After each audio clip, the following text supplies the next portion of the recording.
2 दिन हिमाचल और उत्तराखंड में अधिकतर जगह बारिश का अनुमान। केरल और लक्षद्वीप के ज्यादातर हिस्सों में बारिश के आसार। असम और मेघालय में 2 दिन चल सकती हैं तेज हवाएं। वहीं तमिलनाडु और पुडुचेरी में भी तेज हवाओं की संभावना। और पश्चिमी राजस्थान के गंगानगर में अधिकतम तापमान रहा 40.7 डिग्री सेल्सियस। पूर्वी मध्य प्रदेश के नरसिंहपुर में न्यूनतम तापमान 18 डिग्री सेल्सियस हुआ दर्ज। नमस्कार, आप सभी का स्वागत मौसम खबर में। मैं हूं मुकुल शर्मा। मौसम खबर में जानेंगे अगले 2 दिन देश के किन हिस्सों में होगी बारिश, इसके साथ ही कहां चल सकती हैं तेज हवाएं और ऐसे में क्या रहेगा तापमान का हाल। मौसम को ध्यान में रखते हुए किसानों के लिए क्या है विशेषज्ञ की सलाह। लेकिन आइए सबसे पहले नजर डालते हैं मौसम की खास खबरों पर।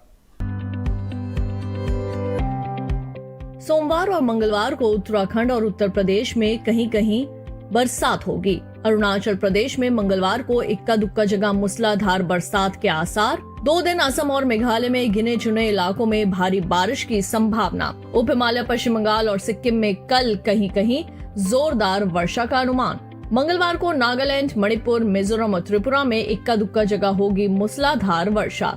2 दिन बिहार और मंगलवार को झारखंड में छिटपुट स्थानों पर बरसेंगे बादल।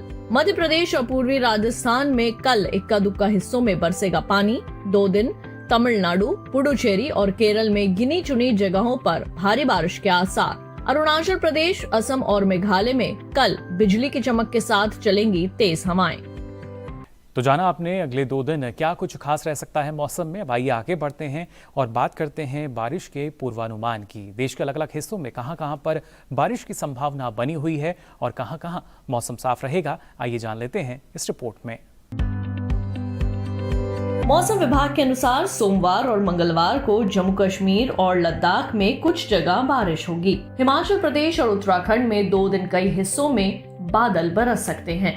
इसके अलावा 2 दिन पंजाब, हरियाणा और दिल्ली में गिने चुने स्थानों पर वर्षा के आसार हैं। पूर्वी और पश्चिमी उत्तर प्रदेश में 2 दिन कई इलाकों में बारिश के आसार बनते दिखाई दे रहे हैं। इसके साथ ही 2 दिन पूर्वी और पश्चिमी राजस्थान में कुछ जगह बारिश होगी। मौसम विभाग की माने तो पूर्वी भारत में 2 दिन बिहार, झारखंड और ओडिशा में ज्यादातर स्थानों पर वर्षा हो सकती है, तो 2 दिन गांगे पश्चिम बंगाल के कई इलाकों में पानी बरसेगा। उप हिमालय, पश्चिम बंगाल और सिक्किम में 2 दिन ज्यादातर हिस्सों में बरसात होगी। दूसरी ओर 2 दिन अरुणाचल प्रदेश में अधिकतर जगह वर्षा का अनुमान है। असम और मेघालय में 2 दिन ज्यादातर स्थानों पर बादल बरसेंगे, तो 2 दिन नागालैंड, मणिपुर, मिजोरम और त्रिपुरा के अधिकतर इलाकों में बारिश होगी। मध्य भारत की बात करें तो 2 दिन पूर्वी और पश्चिमी मध्य प्रदेश में कई जगह बरसात हो सकती है। छत्तीसगढ़ और विदर्भ में 2 दिन कुछ स्थानों पर बारिश होगी। पश्चिम भारत में 2 दिन गुजरात और सौराष्ट्र कच्छ के छिटपुट इलाकों में बरसात होने का अनुमान है। कोंकण, गोवा में 2 दिन अधिकतर हिस्सों में वर्षा संभव है, तो 2 दिन मध्य महाराष्ट्र और मराठवाड़ा में कहीं कहीं पानी बरस सकता है। रुख करते हैं दक्षिण भारत का। 2 दिन तटीय आंध्र प्रदेश, तेलंगाना और रायलसीमा के इक्का दुक्का इलाकों में पानी बरसेगा। तमिलनाडु और पुडुचेरी में 2 दिन कुछ जगह वर्षा का अनुमान है। 2 दिन तटीय, उत्तरी और दक्षिणी आंतरिक कर्नाटक के ज्यादातर हिस्सों में बारिश हो सकती है। केरल और लक्षद्वीप में 2 दिन अधिकतर स्थानों पर बरसात के आसार हैं, तो 2 दिन अंडमान निकोबार में ज्यादातर जगह बारिश की संभावना है। बुलेटिन में आगे बढ़ते हैं और बात करते हैं पिछले 24 घंटों के दौरान देश के किन हिस्सों में बारिश दर्ज की गई, आइए जानते हैं। पिछले 24 घंटों के मौसम पर नजर डालें तो जम्मू कश्मीर, लद्दाख और गिलगित में इक्का दुक्का जगह बारिश हुई। हिमाचल प्रदेश और उत्तराखंड के कई इलाकों में बादल बरसे। पंजाब, हरियाणा और दिल्ली में ज्यादातर जगह वर्षा हुई।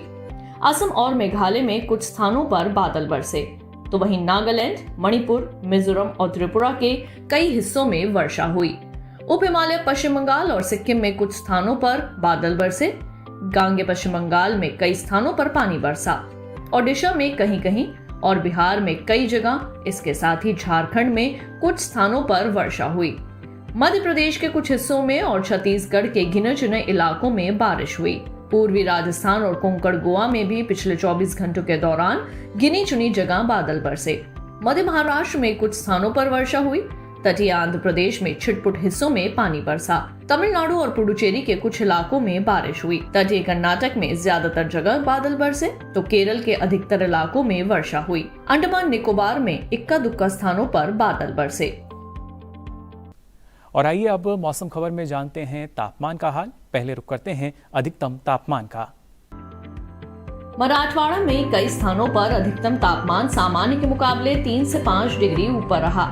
तेलंगाना के अधिकतर हिस्सों में अधिकतम तापमान सामान्य की तुलना में 3 से 5 डिग्री ज्यादा रहा। रायलसीमा के कई हिस्सों में भी अधिकतम तापमान में 3 से 5 डिग्री तक की बढ़ोतरी दर्ज की गई।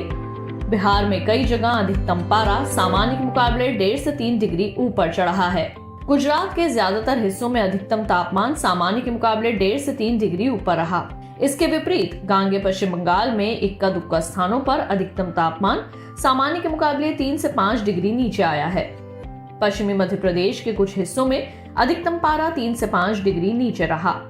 केरल में कई जगह अधिकतम तापमान सामान्य के मुकाबले 1.5 से 3 डिग्री नीचे रहा। देश के मैदानी इलाकों में सबसे ज्यादा तापमान पश्चिमी राजस्थान के गंगानगर में 40.7 डिग्री सेल्सियस रिकॉर्ड किया गया। अधिकतम तापमान के बाद अब आइए जान लेते हैं न्यूनतम तापमान का हाल। हिमाचल प्रदेश में कहीं कहीं न्यूनतम तापमान सामान्य की तुलना में 1.5 से 3 डिग्री ज्यादा रहा। ओडिशा के कुछ हिस्सों में न्यूनतम पारा सामान्य के मुकाबले 1.5 से 3 डिग्री अधिक रहा। देश के मैदानी इलाकों में सबसे कम तापमान पूर्वी मध्य प्रदेश के नरसिंहपुर में 18 डिग्री सेल्सियस रिकॉर्ड किया गया। तो जाना आपने तापमान, बारिश और तेज हवाओं का हाल। इसी के साथ ही मौसम खबर में यहाँ वक्त हो चला एक छोटे से ब्रेक का। जल्द हाजिर होंगे। आप बने रहिए दूरदर्शन किसान पर।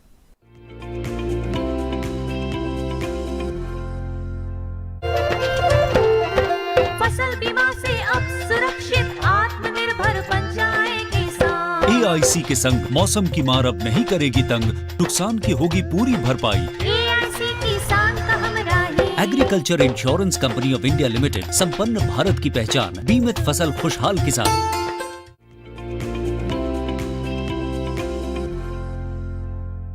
ब्रेक के बाद आप सभी का एक बार फिर स्वागत मौसम खबर में। ब्रेक पे जाने से पहले आपने जाना देश के अलग अलग हिस्सों में बारिश की स्थिति क्या रह सकती है, और ऐसे में जो कहीं ना कहीं मौसम है वो प्रभावित करता है हमारी कृषि को भी। दक्षिण भारत की अगर हम बात करते हैं, केरल और कर्नाटक की अगर बात की जाए, तो यहाँ पर मौसम के लिहाज से किसान कौन कौन से कृषि कार्य भी कर सकते हैं या किस तरह की सावधानी उन्हें बरतनी होगी, आइए जान लेते हैं इस रिपोर्ट में।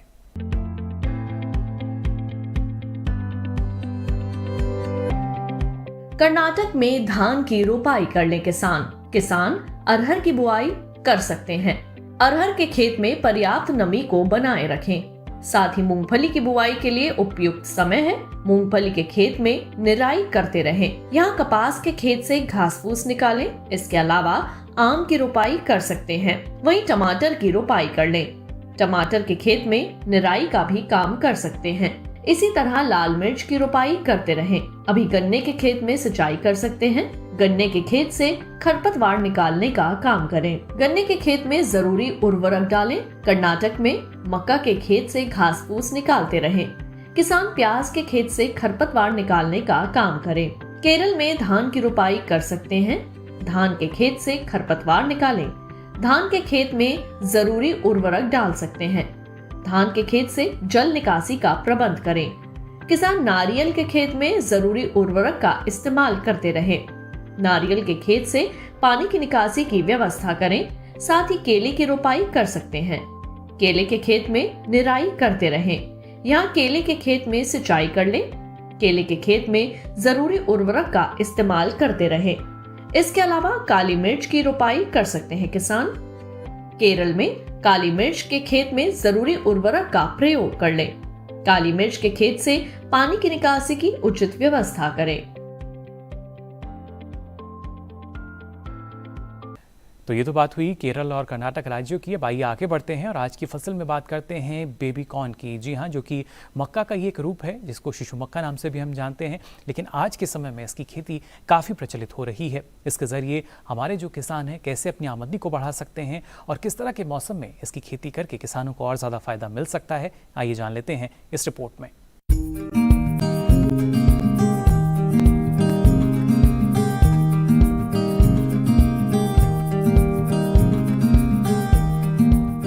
बेबी कॉर्न मक्का की कोई किस्म नहीं है, बल्कि वो अवस्था है जब भुट्टे में दाने बनने वाले हो या बनने शुरू हुए हों। इसका इस्तेमाल सलाद के साथ साथ सब्जी, खीर और हलवे में भी होता है। बाजार में बेबी कॉर्न की काफी मांग है। ये अमेरिका, यूरोप और दक्षिण एशिया में काफी मशहूर है। अब भारत के शहरी इलाकों में भी इसकी लोकप्रियता तेजी से बढ़ रही है। यही वजह है कि भारत में इसकी खेती मुख्य रूप से शहरों से सटे इलाकों में होती है। ये काफी पोषक है और शायद यही बढ़ती हुई मांग की वजह है।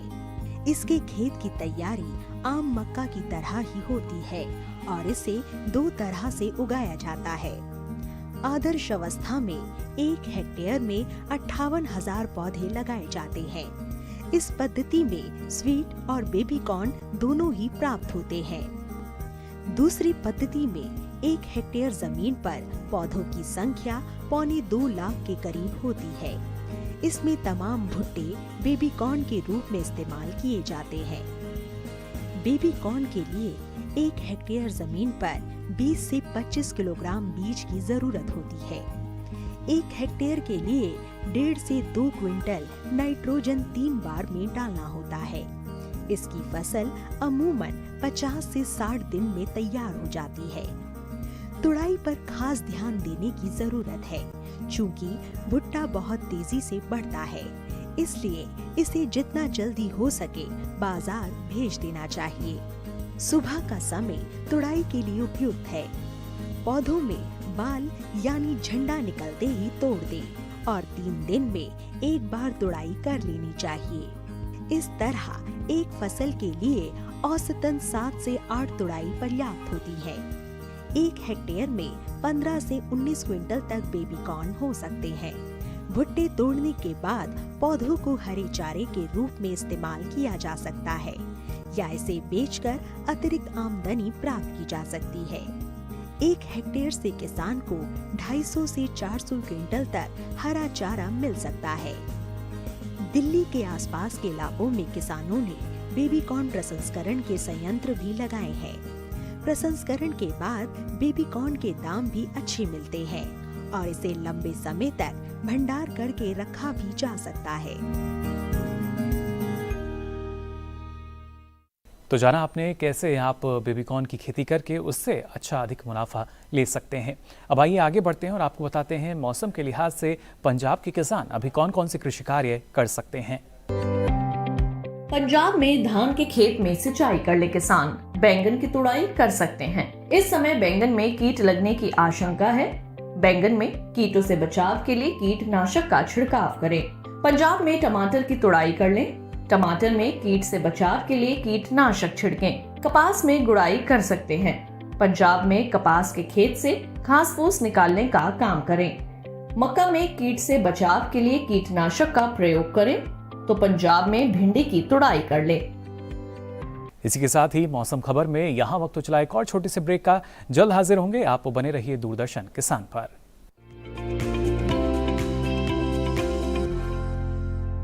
मैं हूँ श्रुति पनवर और हमारे साथ है किसान मित्र फेमस लाल और साथ में डिजिटल दीदी, और हम लोग किसान बहन भाइयों के लिए लेकर आ रहे हैं छटाक भर खुशी में। इसमें बात होगी कृषि के बारे में और मुलाकात होगी ज्ञान, विज्ञान और कला के क्षेत्र में मशहूर हस्तियों से, और कराएंगे आपको भारत के खूबसूरत जगहों की सैर, और उठेगी यहाँ गीत संगीत की लहर, क्योंकि सबके लिए है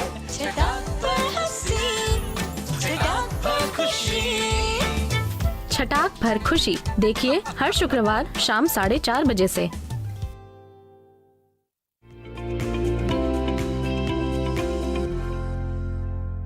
ब्रेक के बाद आप सभी का एक बार फिर स्वागत मौसम खबर में। भाई आपको बताते हैं मौसम के लिहाज से उत्तर प्रदेश की अगर बात करें तो यहाँ किसान कौन कौन से कृषि कार्य कर सकते हैं।